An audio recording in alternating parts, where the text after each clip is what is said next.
Massive. Woo!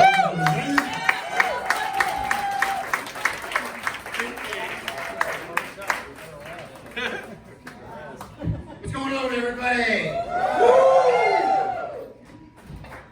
I know what you're thinking. You're looking at me and you go, Brennan, you are far too big and attractive to be here stand-up comedy. You saw what Eddie looked like.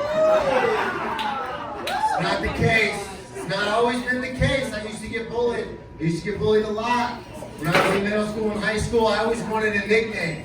I wanted a cool nickname. I love basketball. Like one of those badass nicknames, like Paul Pierce's The Franchise, or Allen Iverson, The Truth, excuse me, Allen Iverson, AI. Damian Lillard, Daytime.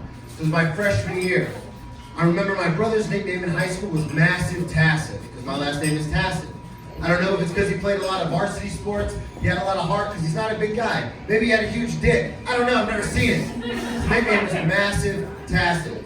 So freshman year, I walk into the locker room, I announce to the entire varsity starting football team, my nickname too will be Massive Tacit. They all looked at me and they went, no man, you're gonna be Fatty Tatty. Right? 4 years! And I grew, but still, Fatty Tatty. See, I had a song and everything. Fatty Tatty loves the cock. You get the idea. They made me sing that senior night in front of my parents. There's another thing. I have a phobia of pooping in public now because of being bullied. We had this guy on the team, Mike Tabor. Mike Tabor, I'm recording this.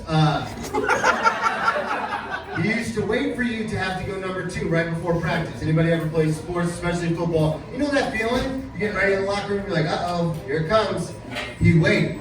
And then when you were in the most vulnerable position possible, like this, in the bathroom, he would sneak into the stall next to you, unzip his pants, and pee on your feet. It was disgusting! I still, to this day, cannot poop in public. It doesn't matter if it's one of those really nice restaurants that has like the full stall. I'm just thinking to myself, I know Mike's here, man. I know he's here. Mike's around the corner, man. Speaking of nice restaurants, I actually do work in a very nice restaurant back in Jacksonville. Has anybody here, other than the staff, worked in the service industry before? Okay, I'm gonna remember all this at the end of this joke. So I work in a really nice restaurant, and sometimes we have guests that come in and they do what's called a verbal tip, which is you give them great service, they tell you were awesome, but they don't leave you any money, which is fine. That's fine. The only problem is I can't call FPL and be like, hey guys, I'm a little short on electric this month, but table 47 said I killed it. So I'm gonna break, right? Can't do that. I think there should be little consequences in life, little consequences, not for anything major, but like if you do something like that, just remember this, everyone remember. When you pay, especially at a nicer restaurant, you pay with a credit card. You know what's on that card? Your name's on that card. Every one of you is in the Google machine, every one of you. Most of you thought, I'll fill out a LinkedIn profile, maybe I want to find a new job. Bad idea! Because I remember the name, I put it in the Google machine, figure out where you work. Then I leave a scathing review mentioning you by name as to why I had a bad experience. Because if you're going to come to my job and fuck with my money, you better believe it's going to be tit for tat. Oh man, it's a little intense, I understand that, but truly, I'm a hopeless romantic. I love love. I love the idea of love. I was raised by my sisters and my mom. So that Disney idea, that fairy tale idea of love, I love that. I want that in my life.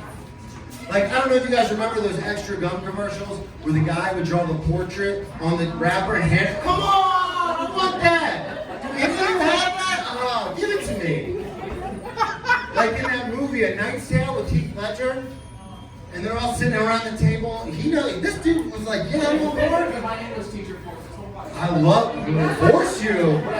And he goes, I need to write to Vector. My dearest Justin. He ends that letter with love to the end with hope. Has anybody ever said that? I will love you to the end with hope. That's the kind of love that I want. I thought I had that love. My ex-fiance. But obviously, ex-fiance, you see what we're dealing with here. She left. But it's an okay thing, it's okay.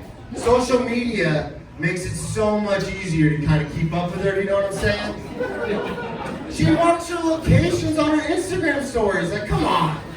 So I just showed up. Like, hey, what's up, man? Now some of you get a little nervous and you go, Brendan, that sounds kind of like a stalker. Okay, fair point. But just remember, everyone here, just remember, when you tell someone you're going to love them forever and always, it's still forever and always. That doesn't change. I was going through an old joke book from like 2009, and I saw little hearts in there, and it said forever. It's from my college girlfriend, Rebecca. So I called her. This was like 2 weeks ago. I was like, hey, what are you up to? She's like, nothing, married. Married now? 2 kids? Does he know about our arrangement, the forever thing? Thank you so much. My name is Brendan Task.